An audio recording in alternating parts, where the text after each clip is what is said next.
David Pocock, thanks for joining us on Afternoon Briefing. We've seen Craig Foster deliver the ANU lecture today. Former sporting leaders are, of course, celebrated in Australia, but they're not highly represented in the Parliament. Why do you want to change that? Yeah, it's great to see the work that Craig's doing, and while I was playing rugby, I tried to use my platform to further the conversation around issues that I thought were important. And since then, there's a real opportunity here in Canberra to actually represent Canberrans and be talking about issues that matter to all of us, and to finally make Canberra marginal as an electorate. All right, we'll talk through some of those issues in a moment. I was just thinking about recent representation of people from a sporting background, apart from John Alexander from a tennis background in the House. Glenn Lazarus is probably the most recent sporting identity to have made that transition. Have you ever sought any advice from someone who's been successful in making the leap?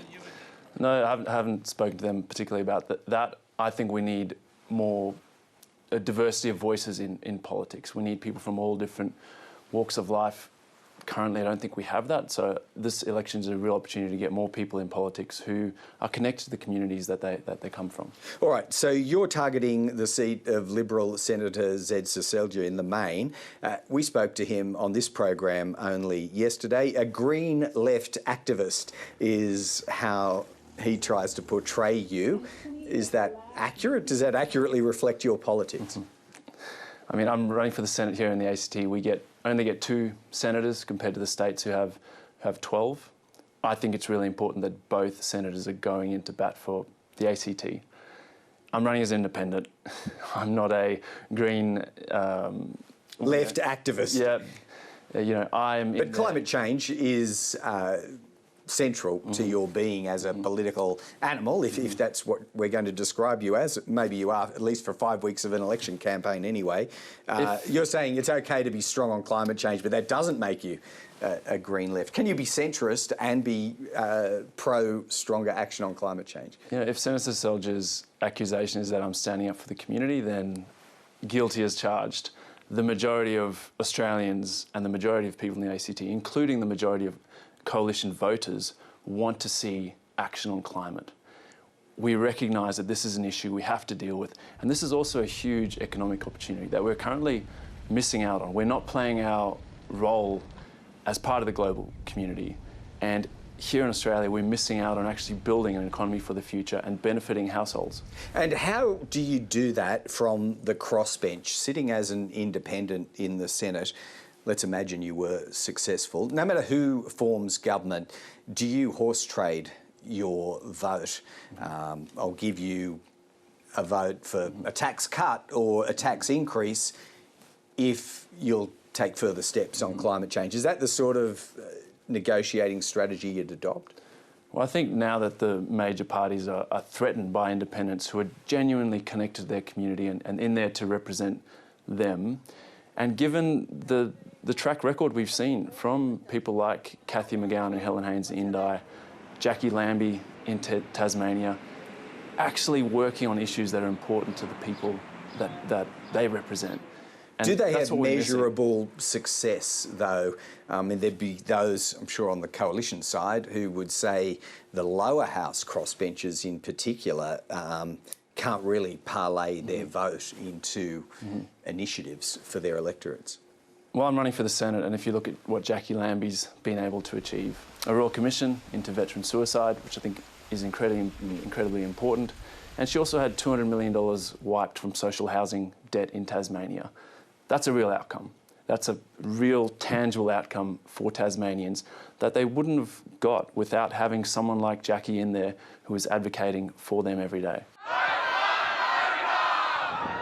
Did you ever consider running for a party, an established political party, before choosing to run your own race as an independent? I didn't. Like so many Australians, I've been frustrated with politics and how every issue is just politicised, and it's all about point scoring and simply trying to get elected or re-elected at the next election. As an independent, I'm in there to represent people of the ACT on issues that matter to us and issues that we've been leading on as a territory and are important to most Australians. That's a real opportunity to actually improve our democracy. Question that I think is fairly asked of most independents, that's financing. We know that the major parties have to declare it, independents would too. Is anyone of any prominence backing your campaigns? How's it funded? I'm so glad to see political donations finally talked about, and this is something that I think is a really important part of integrity in politics. This has to be a conversation that we're having over the next 3 years, is how do we reform political donations? We're seeing far too much influence in politics. It's not healthy for our democracy. I've taken donations from hundreds and hundreds of Australians who want to see politics done differently, who want to see politics done better. So genuinely grassroots, there's no, major benefactor behind the Pocock independent campaign?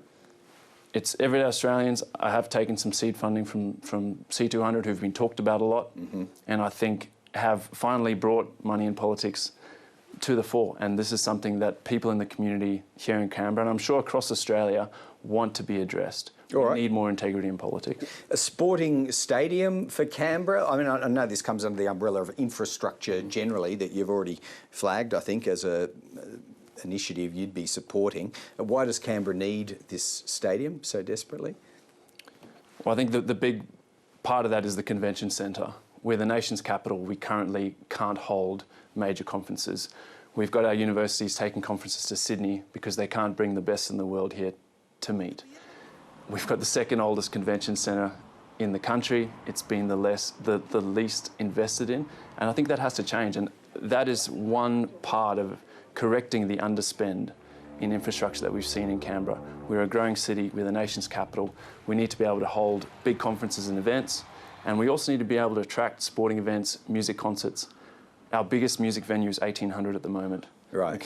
These are things. Nation's capital. These are things that need long-term vision of where we're going, and there are ways to finance this that take some of the burden off the taxpayer. I know that's in play. It seems to be with all the candidates. One last one, David Pocock. A lot of people say, particularly for independents, the hardest election to win is the first, and some of them have a habit of hanging around a long time once they get in. If you were successful, would you impose any term limits on yourself? Could you see yourself becoming a career politician if you made it into this place? The great thing about independence is that you don't have a party line to toe. You're in there to represent people, and people are going to judge you on your results. You don't have the big party machinery and the history and the voting history with people.